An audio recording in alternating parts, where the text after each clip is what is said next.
Esa bajadita ya me la he hecho 2 veces. Vamos a poner otra cosa. Hermanos, les quiero invitar a que abran sus Biblias en la carta del apóstol Pablo a los Filipenses.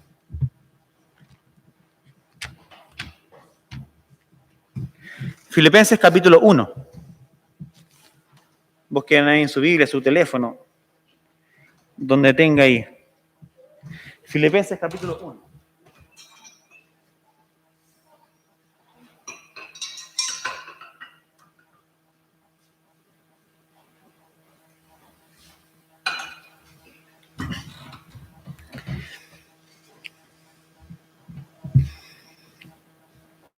Entonces, Filipenses capítulo 1.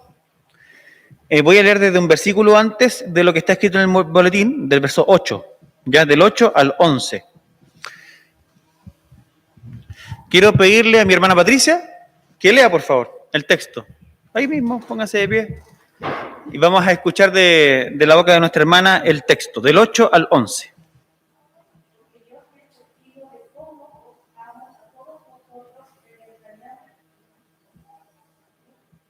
¿Sí, está bien? Sí.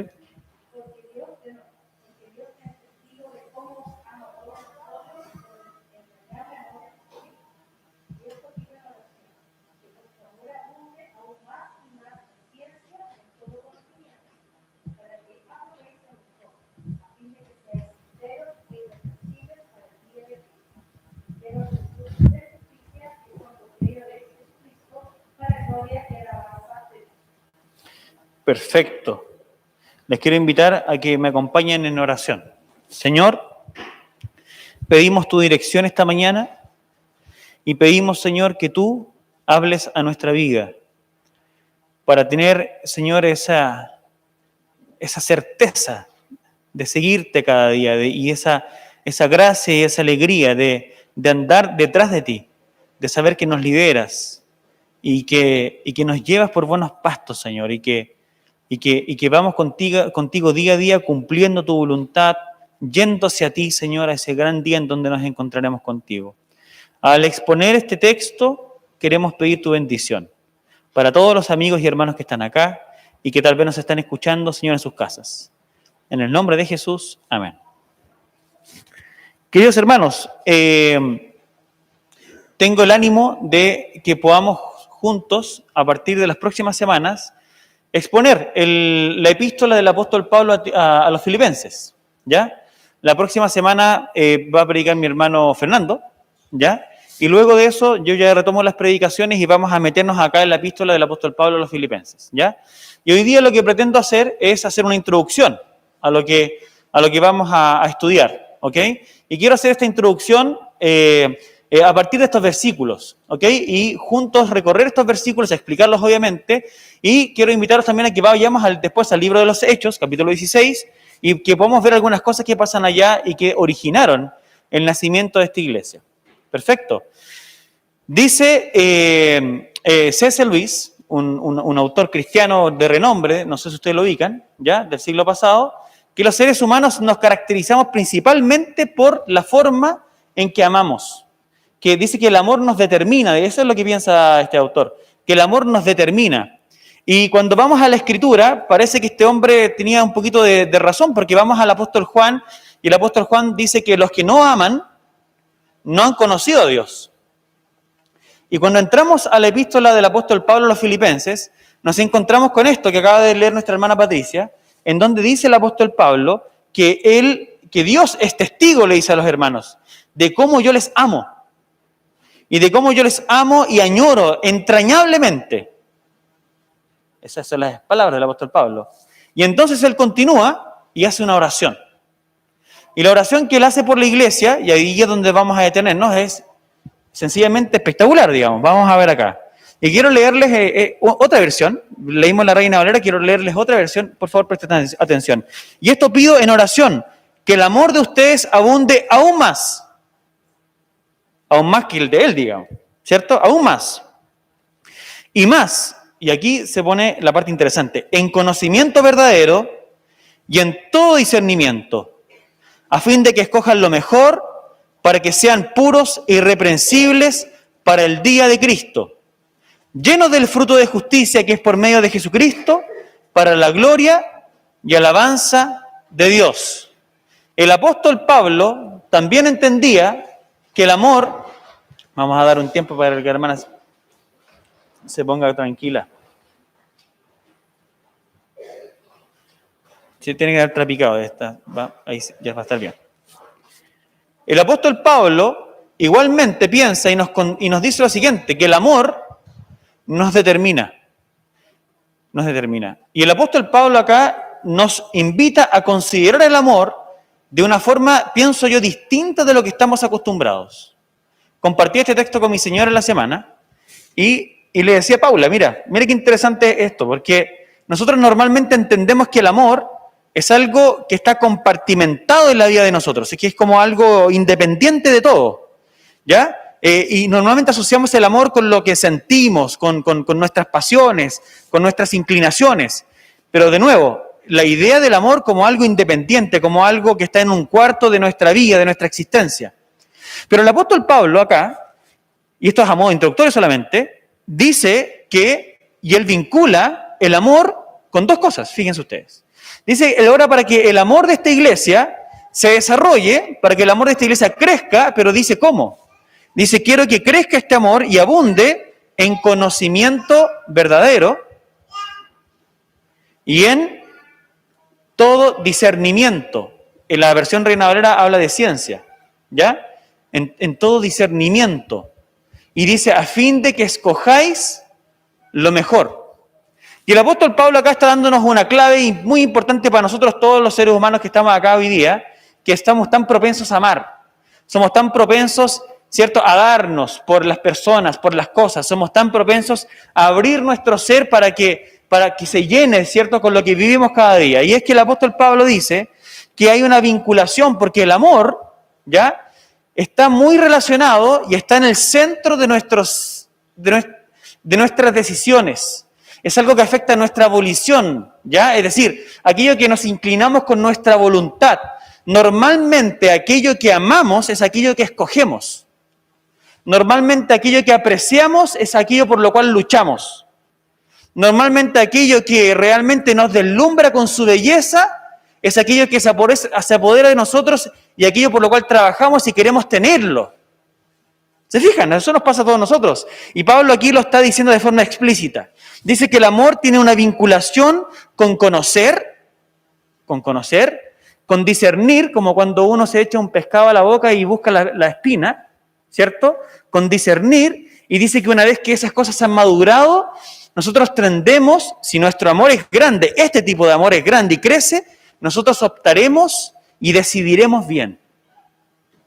Y esto tiene otro efecto, es como que Pablo va encapsulando aquí las cosas, habla del amor, del vínculo de este amor con el conocimiento, con el discernimiento, este vínculo con las decisiones, porque decidimos lo mejor, y luego el apóstol Pablo sigue encapsulando la idea y dice que esto va a producir un fruto de justicia.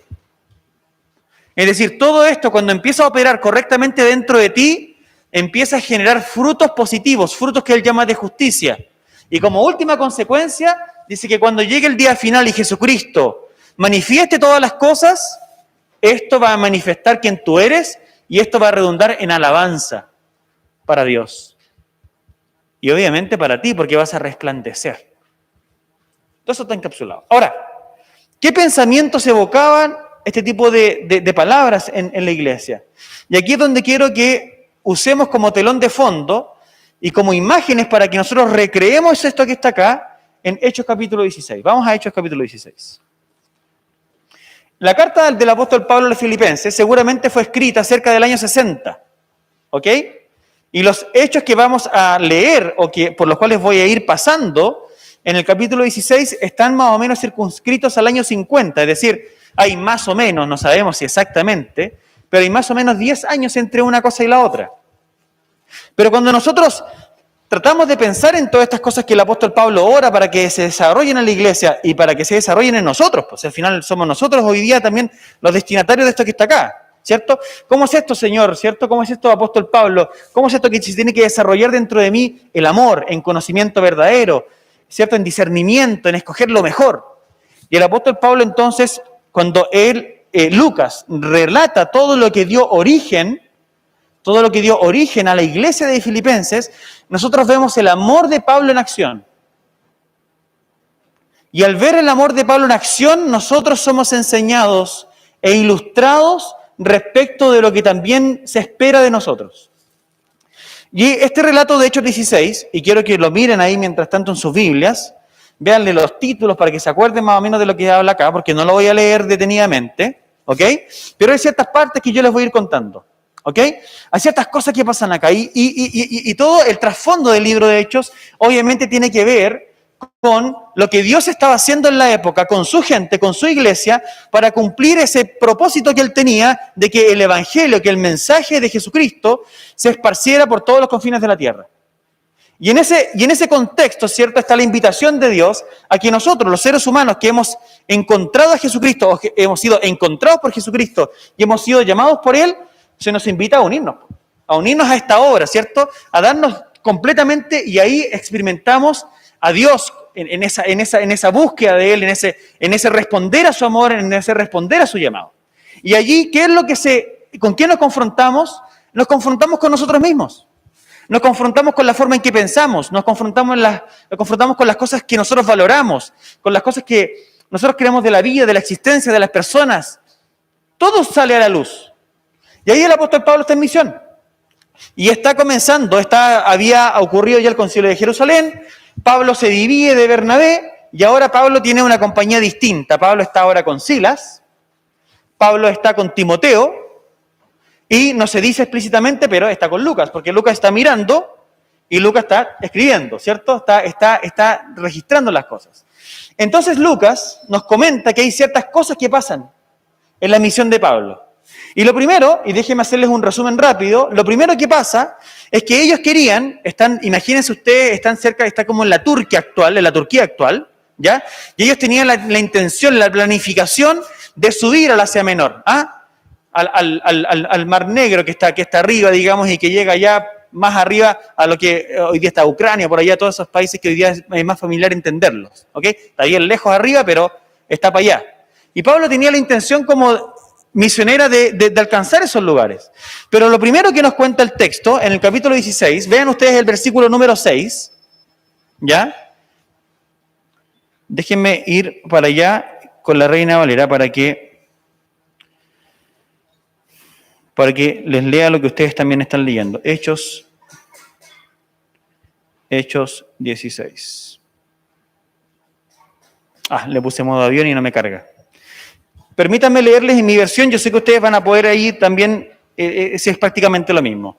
Dice que ellos pasaron por la región de Frigia y de Galacia, y dice, mira, siendo impedidos por el Espíritu Santo de hablar la palabra en Asia, cuando llegaron a Misia, intentaron ir a Bitinia, pero el Espíritu de Jesús no se los permitió. Entonces, pasando por Misia, descendieron a Troas.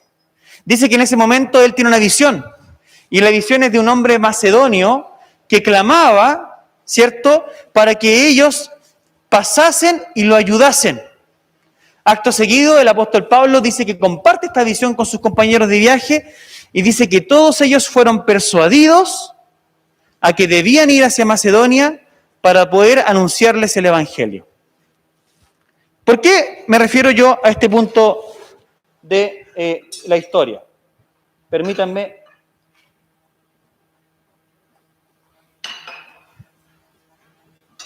Porque hay tres cosas con las cuales nosotros combatimos, que hoy día tienen nombre, ¿cierto? Uno de ellos es el hedonismo, el otro es el narcisismo y el otro es el triunfalismo. Somos invitados constantemente por nuestro corazón pecaminoso a inclinarnos, es decir, a amar nuestro placer personal, centrado en nosotros mismos, a amarnos a nosotros mismos, ¿cierto? Y a esperar y a conseguir el éxito, no el éxodo. Éxodo ya pasó en las predicaciones pasadas. Y a conseguir el éxito a cualquier costa. Vivimos así. Queremos sentirnos bien con lo que hacemos, queremos estar en el centro de atención, pensar bien de nosotros mismos, que nos amen, que la gente piense bien de nosotros, que nos valore, ¿cierto? Y queremos que nos vaya bien. Entonces, cuando Dios nos coloca en sus planes y nos coloca a seguirlo, tenemos el mismo riesgo. Tenemos el riesgo de buscar nuestra propia satisfacción bajo nuestros propios estándares, buscar que la gente nos valore desde el punto de vista de cómo nosotros lo juzgamos, mejor y más conveniente, y tenemos también la perspectiva de que tiene que irnos bien para que nos valoren, y tiene que irnos bien para que nos sintamos bien con que nos está yendo bien, pues.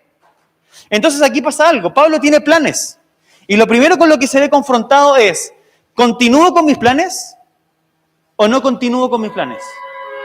Tengo un proyecto, tengo una planificación con mi vida, quiero llevar a cabo lo que Dios me manda de una cierta forma, ¿lo hago como lo estoy pensando? Y lo primero que pasa acá es que el amor del apóstol Pablo, como crece y se desarrolla, crece en conocimiento verdadero y ¿en qué? En discernimiento. ¿Para qué? Para poder escoger lo mejor. Y en lo que se da cuenta el apóstol Pablo con sus compañeros es que lo que les está pasando, de esto que no puedan ir, es que Dios está hablando. Es que Dios está manifestando su voluntad. Hay controversia entre medio de los estudiosos y los exégetas respecto de si este discernimiento se dio solamente porque las circunstancias no permitían que ellos fueran, o si porque había habido alguna voz profética de algunos profetas de entonces, diciéndoles explícitamente no es la voluntad de Dios que vaya. No está claro. Pero lo que sí está claro es que ellos entienden la voz de Dios, la disciernen y la obedecen. Y allí hay todo un conflicto dentro del corazón del hombre. ¿Por qué? Porque tú tienes que decidir si tú le haces caso a ti mismo, a lo que tú sientes, a lo que tú deseas, o si crees que Dios te está dando una dirección distinta y confías, entre comillas, a ciegas, y digo entre comillas porque a ciegas en el sentido de que no sabes realmente qué va a pasar, pero no es tanto a ciegas porque tú ya has visto en el pasado cómo Dios ha estado contigo. Entonces tienes una referencia respecto de lo que Dios va a hacer, que es bueno y agradable. Que hay placer en aquello, pero tienes que lanzarte en ese momento.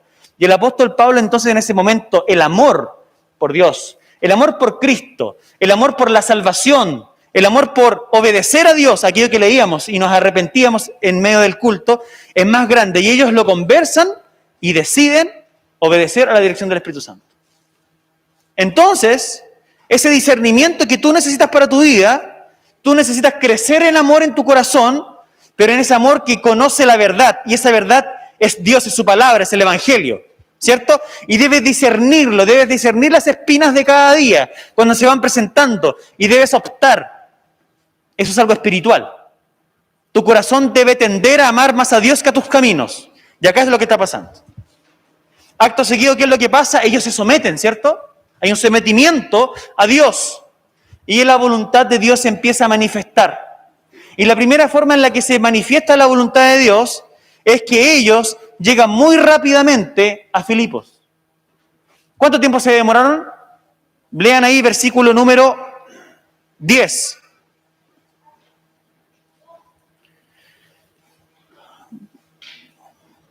Perdóname, verso 11. Así que saliendo de Troas, navegamos con rumbo directo a Samotracia, que era una isla. ¿Cuánto se demoran ahí? En el mismo día, dice, y al día siguiente a Neápolis. Y ahí llegan a Filipos, que es una de las ciudades principales de Macedonia. 2 días se demoran en llegar. ¿Por qué esto es importante? Porque si ustedes dan vuelta a la página en Hechos y van al capítulo 20 y leen el verso 6, escuchen lo que dice el verso 6. Nos embarcamos en Filipos después de los días de la fiesta de los panes y levadura. Y en 5 días llegamos ¿a dónde? A Troas. ¿Cuánto se demoraron, hermanos? La mitad del tiempo. ¿Solo por un tema de viento? No lo sé. Pero estaba súper difícil ir a Asia Menor. Y de repente hay un sometimiento en el corazón y las cosas empiezan ¿a qué? A dar. Y Dios te empieza a cautivar. ¿Por qué? Porque te das cuenta que obedecer a Dios es bueno. Obedecer a Dios es perfecto. Obedecer a Dios te coloca en circunstancias en donde Dios te habla, te hace cariño. Después vamos a ver que no tanto. ¿Ya? Hay otras cosas también hay que hablar. Pero las circunstancias te empiezan a hablar y Pablo discierne esas cosas. Discierne los tiempos, discierne las circunstancias y después vamos a ver acá, discierne las personas. Todo eso Pablo quiere que se desarrolle en ti, querido hermano, querido amigo. que se desarrolle el amor, para que tú sepas decidir lo mejor. Y ahí pasa, sigue la misión de Pablo. Pablo llega a Filipos, y si ustedes leen después del versículo 13 en adelante, yo se los voy a ir relatando, ya ustedes los pueden después ir leyendo con más calma, pero llega Pablo a Filipos, dice que se queda algunos días allá, y dice que llega el día de reposo. Y entonces dice que él sale de la ciudad, sale de la puerta de la ciudad, recuerden que las ciudades eran amuralladas, él sale de la ciudad y dice que él sale porque él quería ir a buscar algún lugar de oración. Y aquí ya llama la atención algo. ¿Por qué? Porque ¿qué era lo común que hacía el apóstol Pablo cuando llegaba a una nueva ciudad los días sábados? ¿Iba a dónde? A la sinagoga. ¿Cuántas personas se necesitaban en la época para constituir una sinagoga? 10 personas. Y por alguna razón, Lucas aquí lo omite, pero Pablo no está yendo a la sinagoga. ¿No había una sinagoga? No lo sé. No tengo la menor idea si no había una sinagoga. Pero el hecho es que no se relata y Pablo parece que no va a la sinagoga. En contraste, como era día de reposo, Pablo va a el río y va a un lugar, a buscar un lugar de oración. ¿Y qué es lo que encuentra allá? Mujeres orando junto al río. Quiero que se pongan en los zapatos del apóstol Pablo un ratito, de Silas, de Timoteo y de Lucas. Están en la ciudad, es costumbre ir a la sinagoga. Te fue mal, no sé qué pasó, no se cuenta. Bueno, hoy día es día de reposo, ¿qué vamos a hacer? Oremos. Vamos a buscar un lugar de oración. Salen de la ciudad, se sientan junto al río y de repente aparecen mujeres y están orando. Y tú tienes que pensar y decir, ¿qué hago ahora? Las miro, converso, me quedo callado, pero son mujeres. No es el siglo XXI feminista, ¿cierto?, empoderado y súper bien, vamos a hablar de las mujeres. No, es el siglo I, es más complejo. La prioridad no la tenían exactamente ellas. Entonces, fíjense lo que está pasando acá. Los patrones culturales están siendo desafiados. ¿Por qué? Porque no es humanamente hablando, no es una buena decisión esa. No es algo que tú harías normalmente. Pero ¿qué es lo que tienes que discernir de nuevo? Fíjate tú, tu amor personal, tu amor hedonista, narcisista, triunfalista, ¿a qué te lleva? No, pues si no es la forma en que se hacen las cosas. No es así que se hacen las cosas. ¿Sí? Una iglesia, la misión no debiese crecer de esa forma. ¿No? Tenemos que cumplir con el ritual, hay que hacerlo paso por paso. Pero entonces, ¿qué es lo que hace el apóstol Pablo nuevamente con sus amigos? Disciernen, conocen la verdad, disciernen el momento, disciernen las personas, disciernen la dirección de Dios. Y entonces se genera una conversación. Y de esa conversación, por acceder, es decir, por cruzar esa brecha en donde tú obedeces a Dios, que se genera un vínculo con esta mujer que aparece después más adelante, que es una mujer griega, obviamente, que es Lidia, y ella es de Tiatira, y ella es vendedora de telas de púrpura. Y dice que esta era una persona temente al Señor. Y su corazón se abre. Y escucha el Evangelio, Pablo le cuenta el Evangelio, y en ese mismo momento el Señor la salva.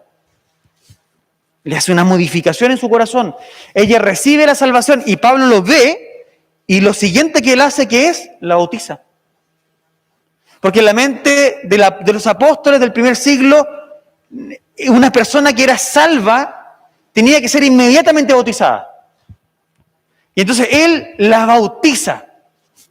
Y entonces, en la obra de Dios, que estaba tan difícil de hacerse porque no podían pasar hacia la Asia Menor, ahora se genera de forma repentina, no planificada, de forma abrupta, y ellos son sorprendidos por la acción de Dios en ese momento. Yo no sé, querido hermano, si tú has tenido ya esa bendición o esa experiencia de abrir tu boca y de hablar del Evangelio a otra persona. No lo sé. Pero si no lo has hecho, te quiero decir que te estáis perdiendo, pero lo más grande que existe. ¿Por qué? Porque en ese momento, cuando tú lo hagas, todo lo que tú piensas de la realidad va a ser desafiado. Es que no estamos acostumbrados, estamos acostumbrados a que alguien reciba un trozo de chocolate y nos diga que rico, muchas gracias. ¿cierto? Invitas, qué sé yo, a alguien a tomarse una cerveza y todo bien, y nos reímos y tiramos unas tallas. Y así establecemos relaciones. Pero la experiencia de abrir tu boca para contar cosas que no son normalmente contadas, para hablar de algo espiritual que no es normalmente valorado en la cultura, ¿sí? Para hablar de Jesucristo, para hablar de que Él murió en la cruz, para hablar de que Él es quien trae nuestro perdón que necesitamos, quien nos reconcilia con Dios. Esa es una conversación difícil de sostener. Pero este hombre que está centralizado en ese mensaje, comparte el Evangelio y disfruta de un cambio de pensamiento, de un estado espiritual de esa persona. Y celebra ese momento y es sorprendido por Dios. Y ese era un indicador para el apóstol Pablo. Era el indicador más grande del apóstol Pablo. No estaba en el éxito de sus negocios, no estaba si era tratado bien o no tratado mal, no estaba en si naufragaba o no naufragaba, y como vamos a ver más adelante, en que si lo golpeaban o no. No estaba allí. El factor, es decir, su amor estaba encaminado, la toma de decisiones estaba encaminada de forma que él valoraba como lo más alto tener una experiencia con Dios a través del evangelismo. Y aquí yo te estoy proponiendo, querido amigo y hermano que estás aquí hoy día, algo que tal vez está completamente lejos de tus patrones. Porque tal vez tú, así como yo, en muchas ocasiones, reducimos la espiritualidad a cosas demasiado pequeñas. ¿A qué me refiero? La reducimos a que nos vaya bien, la reducimos a que Dios nos acompañe, la reducimos a que nos vaya bien en nuestra enfermedad, la reducimos a que podamos en nuestra postulación a cierto cargo nos vaya bien, Dios nos bendiga con el trabajo, que nada falte en la mesa, y esas son nuestras experiencias. Pero acá se nos está proponiendo otro tipo de experiencias. Se nos está proponiendo que caminar con Jesús significa estar abierto a entender en quién Dios está actuando y unirte a aquello que Dios está haciendo y vivir la experiencia espiritual de la conversión de alguien. Eso es lo que se nos está proponiendo.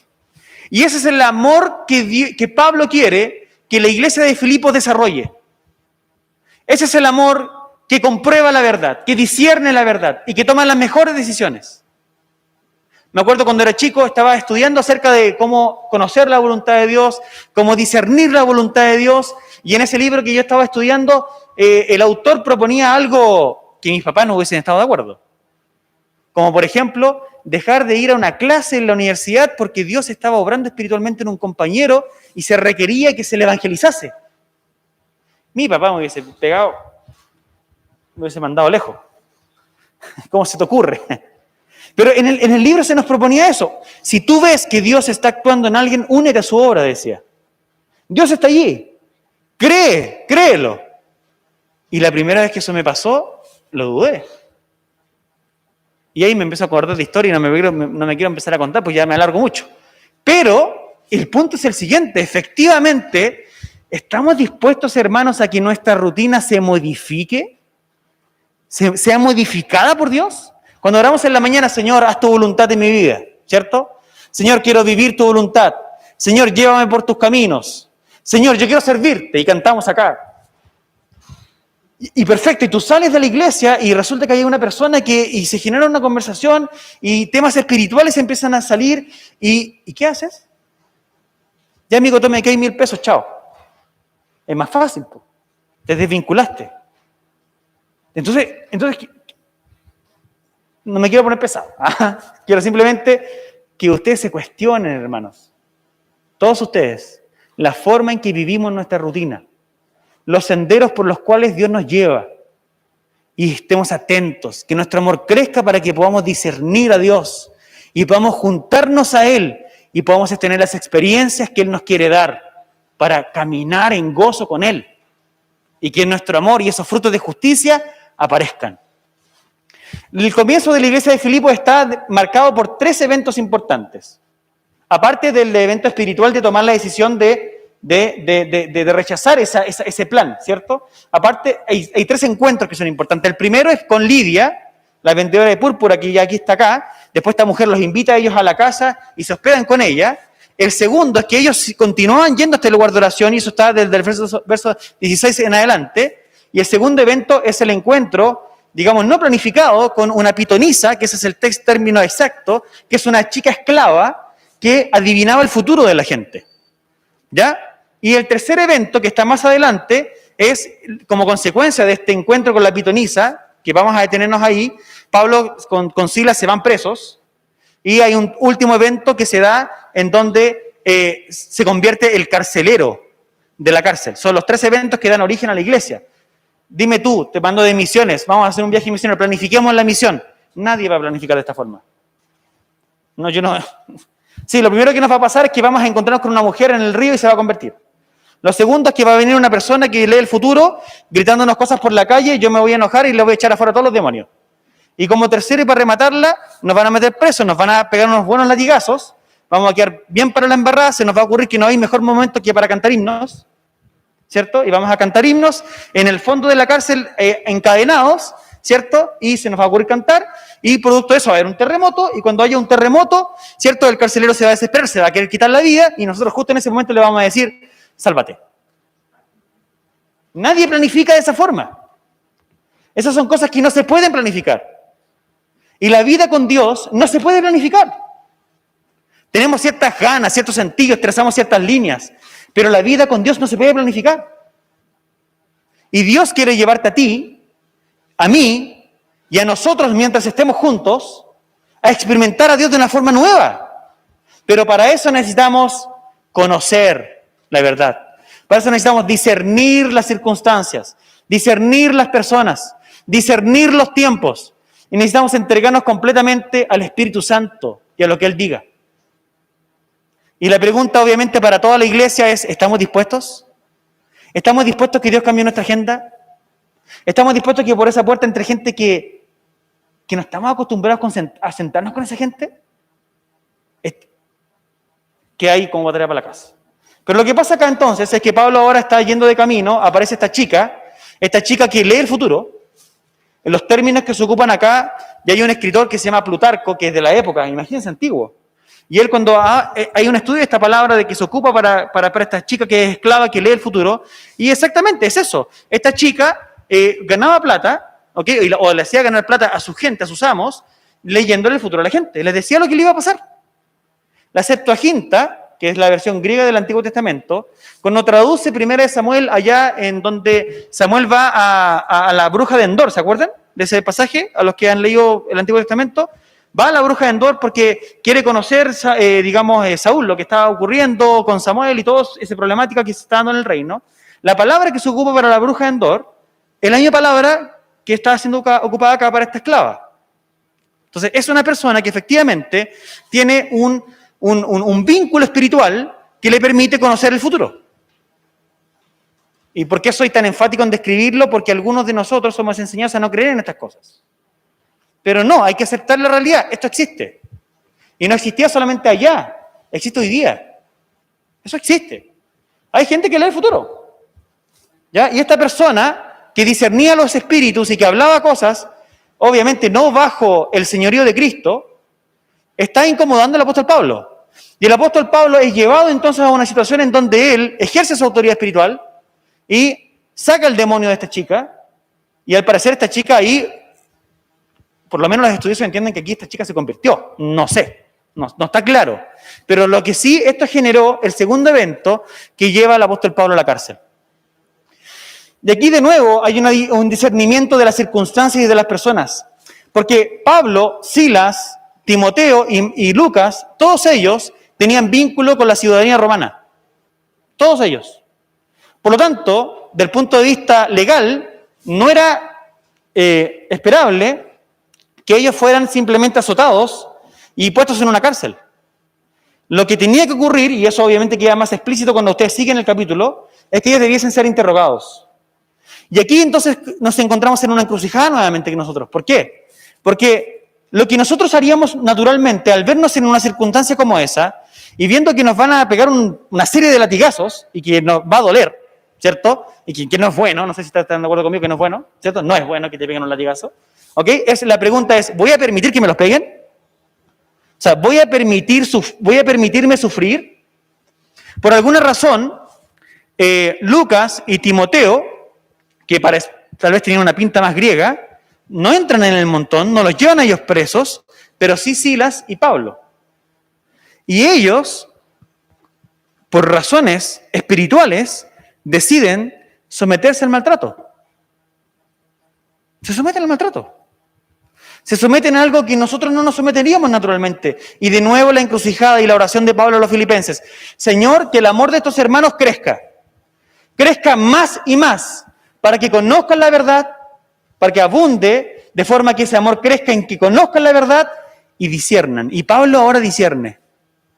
¿Y qué discierne? Dice, me quedo. Sí, la vamos por un latigazo. Póngale, Señor.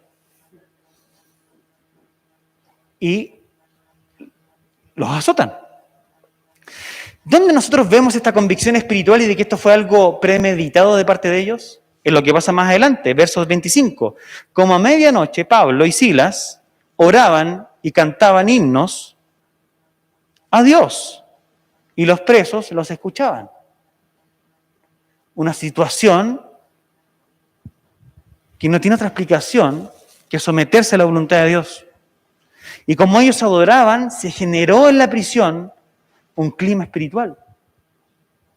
Hay un terremoto y este macedonio, que es este carcelero, que probablemente es el de la visión, no sabemos, pero pareciera que fuera, cuando ve todo esto, miren qué interesante lo que él dice.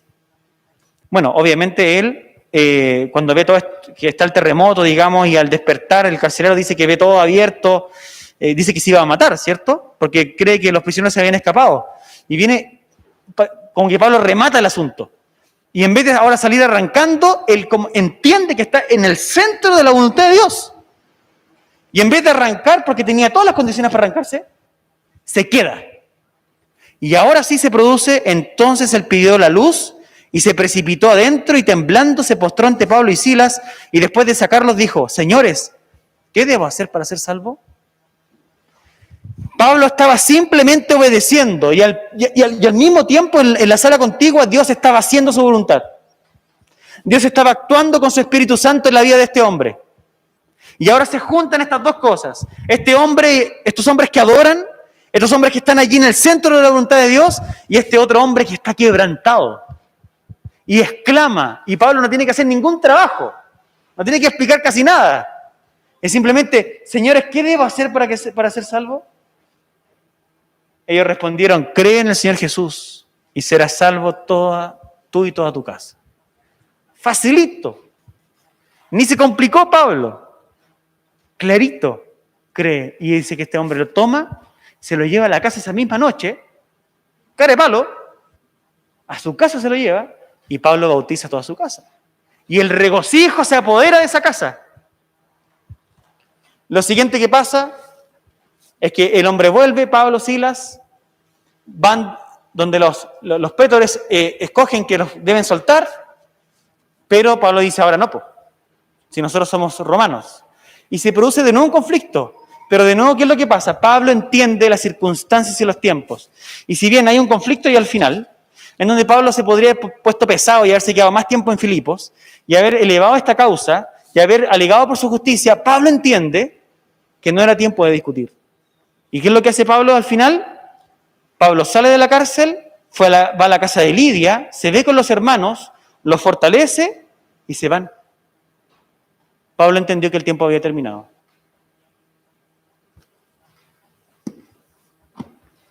Concluyendo, y solamente como a forma de introductoria para que cuando nos veamos nuevamente ya nos metamos con detalle en la carta. ¿Puedes discernir, querido amigo y hermano, la vida a la cual Dios te llama? Desde niños somos estimulados a pensar en nuestras historias de vida de forma espectacular y grandiosa, llenas de emoción. Tener grandes experiencias, ser amados y amar, viajar, conocer cosas. Todos nos llenamos de esos sentimientos. Luego viene un azote de realidad.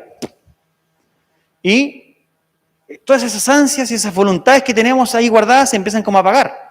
Y esos niños que llevamos dentro empiezan a cada vez a ponerse más adultos, más fomes, más calculadores. Un antiguo pastor me decía, el mejor deporte extremo que existe en el mundo, ¿sabes cuál es? La fe. La fe. Porque vivir de la mano de Dios, vivir de la mano del Espíritu Santo, vivir de la mano de tu Creador, escuchar su voz cada mañana y atreverte a hacer esas cosas que nunca pensaste, te llevará por los rincones más atrevidos que pudieses vivir en tu vida. Pero la pregunta es si quieres. La pregunta es si tú estás bien como estás. La pregunta es, ¿estás bien amando como estás? ¿Te gusta la forma en que amas? ¿Te gustan las cosas que escoges? ¿Te satisfacen las cosas que tú escoges cada día?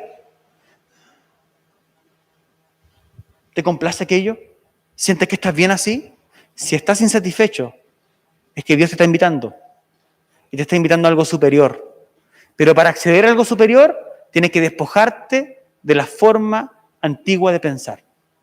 Y debes abrirte a un cambio total de mentalidad. Y ese cambio de mentalidad lo genera el Espíritu Santo en ti. Una cosa te puedo dar como garantía para todos nosotros. Cuando Dios nos dirija a algo como comunidad, todos estaremos convencidos. Cuando Pablo comparte la visión del Macedonio con Timoteo, con Silas y con Lucas, dice que todos ellos se persuadieron de que esa era la voluntad de Dios. Es decir, no hay confusión en el pueblo. No hay enemistad entre nosotros.